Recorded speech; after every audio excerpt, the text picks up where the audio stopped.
Hello and welcome to the John R. Show. Today's episode is called Broke American Debtors Also Fleeing to Mexico. Before we begin, I want to encourage you to subscribe to our channel for free. You can like, comment, and follow us. We're going to have a lot of great celebrity interviews coming up, so make sure to click on that notification bell so you can be notified every time we post a new episode. Also, we ask that you post a link to today's show on all your social media to help spread the word. Now, let's get started. There are now so many broke debtors in the U.S. who will never be able to get out of debt that some of them are taking drastic action. What are they doing? They're moving to Mexico amongst other countries. Mexico, you say? Yes, Mexico. So what's going on? What's happening is that the economy and the job market in the U.S. are getting worse, and that it's becoming almost insufferable for a lot of everyday Americans. A lot of people believe that the actual unemployment rate is much higher than what they're publicly claiming. They believe that's true because so many jobs and companies and businesses have just disappeared. These places used to provide jobs, but not anymore. That's one of the reasons that street crime has exploded. It's one of the reasons that the police are being so overwhelmed by criminal activity. It's why they're releasing so many criminals from jail or just not prosecuting them because there's nowhere to put them. And this is causing, an increased burden on the infrastructure of the criminal justice system.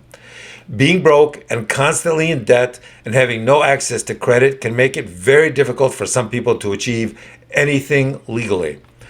It's why so many of these people just give up on finding a job and they start going to the streets to make a living. But a lot of people don't want to become criminals. They just want to survive without the courts and the people and the creditors and debt collectors hounding them all the time. Some of them will move to Mexico and just disappear. Once down there, they can get new ID under a different identity. They may find a very inexpensive place to live.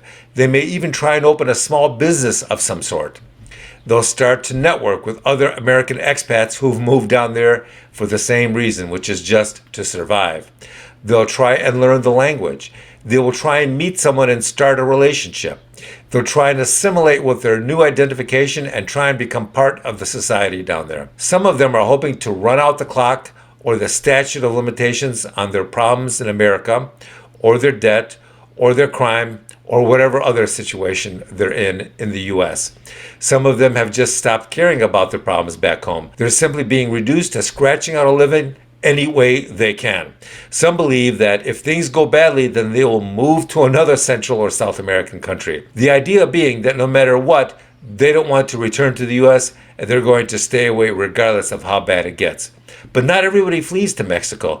Some people just decide to get a fake ID and stay in the U.S. Other people just decide to allow themselves to get arrested and try and survive in the U.S. prison system.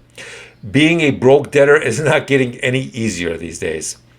With that, I want to thank you for watching. I want to encourage you to subscribe to our channel for free. You can also like, comment, and follow us. We're going to have a lot of great celebrity interviews coming up, so make sure to click on the notification bell so you can be notified every time we update a new episode.